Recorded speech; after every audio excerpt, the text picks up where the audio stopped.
আসসালামু আলাইকুম ওরহমতুল্লাহ। আপনারা অনেকেই বলেছেন সূরা ওয়াকিয়া শিখতে চাই, একটু ভেঙে ভেঙে আমাদেরকে সহজে শিখিয়ে দিন। তো তাদের জন্য আজকের ভিডিও। আজকে আমি আরবি কিভাবে সঠিক ও সহি শুদ্ধ উচ্চারণ করে সূরা ওয়াকিয়া শিখতে হয় এটা খুব সুন্দরভাবে আপনাদেরকে শিখিয়ে দিব। এর জন্য আপনার এক্সট্রা আরবি জানার প্রয়োজন নাই। আপনি যদি আরবি নাও জানেন তবুও আজকের ভিডিও থেকে একদম পানির মতো সহজে সূরা ওয়াকিয়া মুখস্থ করে নিতে পারবেন। অথবা আপনি সূরা ওয়াকিয়া শিখেছেন কিন্তু আপনার অনেক জায়গায় ভুল থাকতে পারে, তারাও দয়া করে আজকের ভিডিওটি একটু সময় নিয়ে দেখবেন, তাহলে আপনি অনেক উপকৃত হবেন। সূরা ওয়াকিয়া এটা মক্কা অবতীর্ণ, আয়াত নং ৯৬টি, রুকু নং ৩। বিসমিল্লাহির, আমি বলে একটু থামবো, আমার সাথে সাথে আপনারাও বলবেন। বাসিনজের বিস, মিমলামজের মিল, লাম খাড়া জবর লা। এই খাড়া জবর থাকলে এক আলিফ টানতে হয়, লা এরকম টানতে হয়। বিসমিল্লাহির, এ হা ররে ধরছে। রহমানির, রহমানির রহিম। বিসমিল্লাহির রহমানির রহিম।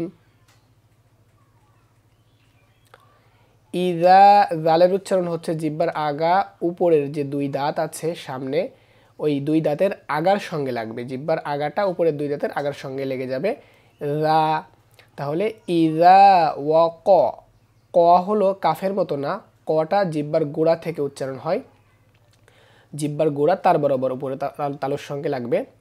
ইযা ওয়াকাতিল, ইযা ওয়াকাতিল ওয়াকিআহ, ওয়াকিআহ। ইযা ওয়াকাতিল ওয়াকিআহ। লাইসা, লাইসা লি ওয়াকআতিহা, লি ওয়াকআতিহা। কাযিবাহ, লাইসা লি ওয়াকআতিহা কাযিবাহ। এখানে হাতে এক আলিফ টান হবে, কাতেও এক আলিফ টান হবে। মনে রাখবেন জবরের বাম সাইডে যদি খালি আলিফ থাকে, এই আলিফে কিছু নাই, এই কাফের পরেও এই আলিফে কিছু নাই, উপরে জবর আসছে, যে কাফের উপরে জবর। তো জবরের বাম সাইডে দেখেন খালি আলিফ, জবরের বাম সাইডে খালি আলিফ, তো এই খালি আলিফ থাকলে এক আলিফ টান হবে। লাইসা লি ওয়াকআতিহা কাযিবাহ। এই যে এখানেও এক আলিফ। খাফিদাতুর রাফিআহ, এই রর উপরে দেখেন তাশদীদ বলা হয়। এইটা থাকলে রটা দুইবার উচ্চারণ হবে, একবার ডান দিকের হরকতের সঙ্গে, দ্বিতীয়বার নিজের যে হরকত আছে অর্থাৎ র জবর র, এটা র নিজের হরকত, আর একটা ডান দিকের হরকত, তো দুইবার উচ্চারণ হবে। খাফিদাতুর রাফিআহ, খাফিদাতুর রাফিআহ। ইযা রুজ্জাতিল আরদু রজ্জা, ইযা রুজ্জাতিল আরদু রজ্জা। জিম এটা শক্ত হবে, রজ্জা এভাবে উচ্চারণ করবেন। ওয়া বুসাতিল, ওয়া ওয়াও জবর ওয়া, ওয়া বুসাতিল জিবালু বাসা, ওয়া বুসাতিল জিবালু বাসা। এখানে দেখেন সিন আলিফ দুটো সান রয়েছে, অক্ফ করলে সা হয়ে যায়, ঠিক আছে। আর দেখেন মিলাই পড়েন তখন সিন আলিফ দুই জবর সাং ফাঁকা নাত এভাবে উচ্চারণ হবে, ঠিক আছে। তো আমরা থামতেছি যার কারণে বাসা পড়তেছি, যেহেতু এটা অক্ফ, এইরকম অক্ফ থাকলে থামতে হয়। ফাকানাত হাবা, এখানে দেখেন একটা জিনিস, এই হাবাতে চার আলিফ টান হবে, এই যে মোটা চিহ্ন বলা হয়, যে এইটাকে মোটা চিহ্ন বলা হয়, জবরের উপরে যেটা রয়েছে। তো এইরকম চিহ্ন কোরআন শরীফের যে জায়গায় থাকবে ওইখানে চার আলিফ টানবেন, তো এখানেও আমরা টানতেছি ফাকানাত হাবা এই যে হামজা মিমকে ধরছে, এটা হলো ওয়াজিব গুন্না, নুনে এবং মিমে তাসদীদ থাকলে গুন্না করা আবশ্যকীয়, এখানে গুন্না করতে হবে। ফাকানাত হাবা মুমবাসা, মুম এখানে গুন্না হবে মুমবাসা। ওয়াকুনতুম আজ ওয়া হামজা ঝা জবর আজ ওয়া জাং, আজ ওয়া জাং। অনেকে বলে জান বলবো, জিম আলিফ দুই জবর জান হবে, কিন্তু গুন্নার কারণে আসলে জাং হয়ে যায় আর গুন্নার কারণে জান হয়, ঠিক আছে। তো এখানে যেহেতু গুন্না হবে, আর গুন্না যদি না হতো তখন জান হতো, মিং হবে না মিন হবে, এই প্রশ্নটা আমাকে অনেকেই করে, মিন হবে নাকি মিং হবে, আন হবে নাকি আং হবে। এইটা আসলে গুন্না যখন করতে হয় তখন আং হয়ে যায়, মিং হয়ে যায়, আর যখন গুন্না করব না আমরা ইজহার করে পড়ব তখন মিন হবে, আন হবে, ঠিক আছে। তো এখানে আজ ওয়া জাং সালাসা, ওয়াকুনতুম আজওয়াজান সালাসা,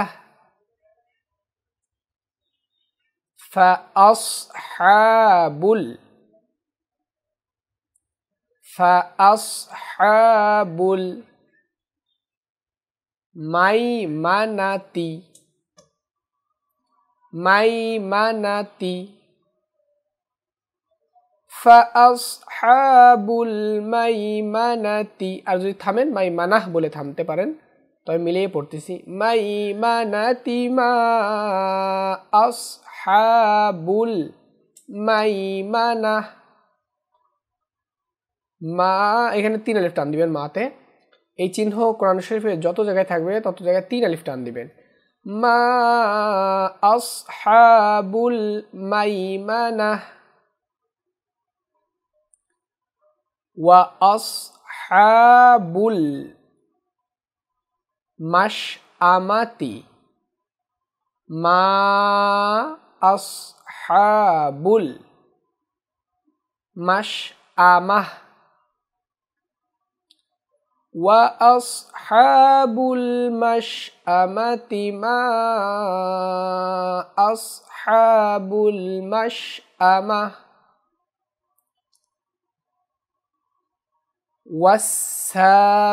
ওয়াসসাবিকুনাস, ওয়াসসাবিকুনাস সাবিকুন, ওয়াসসাবিকুনাস সাবিকুন উলাইকাল। এখানে যে বলছিলাম 4 আলিফ টান হবে, আর এখানে দেখেন দুইটা জিনিস, একটা হলো খাড়া জবর আর উপরে আছে সে মোটা চিহ্ন 4 আলিফের চিহ্ন। তো কোনটা আপনি টানবেন, সেটা হলো উপরেরটা আপনি ধরবেন, উপরে যে মোটা চিহ্ন আছে এইটা ধরবেন, যেহেতু 4 আলিফ আছে 4 আলিফ টানতে হবে। উলাইকাল মুকররবুন, উলাইকাল মুকররবুন ফি জান্নাতিন। এখানে ফি দেখেন জেরের বাম পাশে জজমালা ইয়া, এটাও 1 আলিফ টানতে হবে মধ্যে তো ভাই।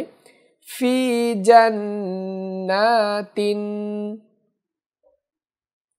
নাঈম সুল্লাতুম মিনাল আউয়ালিন, সুল্লাতুম মিনাল আউয়ালিন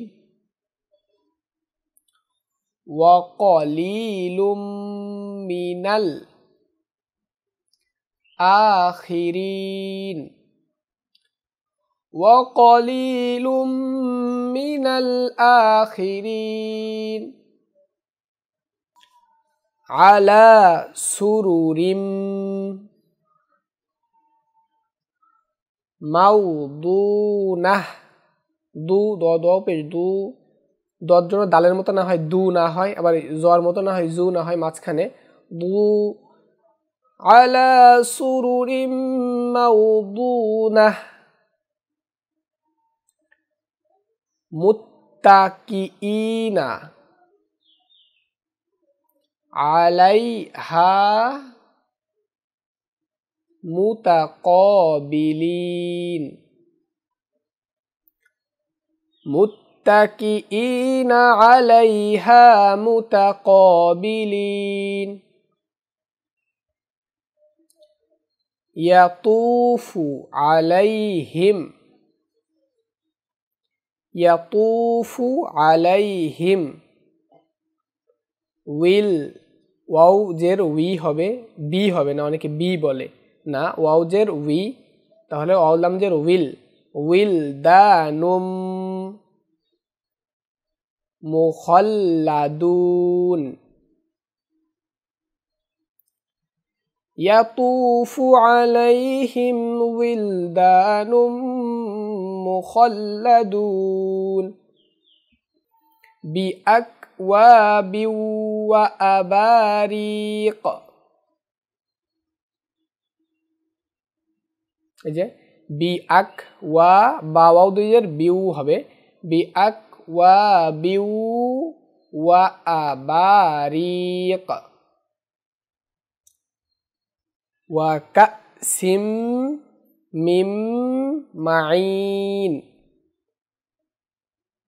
ওয়া কা বলবেন, ওয়া কাসিম মিম মাইন, বিআকওয়াবি ওয়া আবারিক, ওয়া কাসিম মিম মাইন, লা ইউসাদ্দাউনা আনহা ওয়ালা ইউনজিফুন, লা ইউসাদ্দাউনা আনহা ওয়ালা ইউনজিফুন,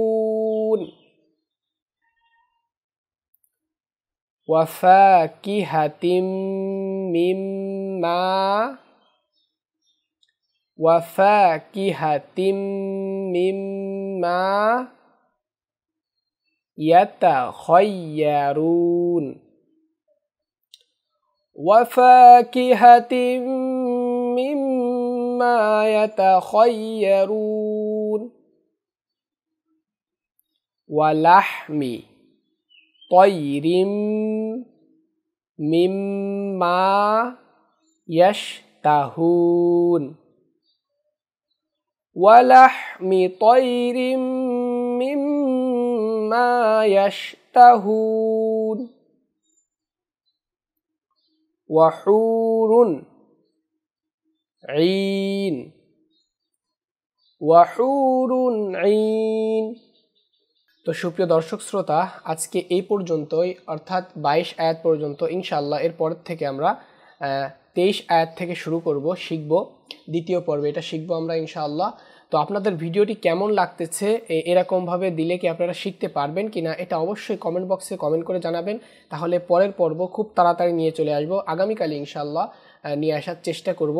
দয়া করে একটু কমেন্ট বক্সে কমেন্ট করে যাবেন ভিডিওটি কেমন লেগেছে, এবং এই ভিডিওতে অবশ্যই একটি লাইক দিয়ে জানান দিবেন যে এরকম ধরনের ভিডিও আপনারা চান কিনা, তাহলে আমি অন্যান্য সূরাগুলাও ঠিক এভাবেই আপনাদের সামনে উপস্থাপন করার চেষ্টা করব।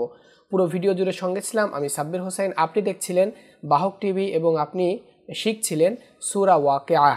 সূরা ওয়াকিয়ার প্রথম পর্বে আপনাদের সকলকে আন্তরিক মোবারকবাদ এতক্ষণ যারা ছিলেন। তো দেখা হবে ইনশাআল্লাহ অন্য কোনো ভিডিওতে। আসসালামু আলাইকুম ওয়া রাহমাতুল্লাহ। বাহক টিভি।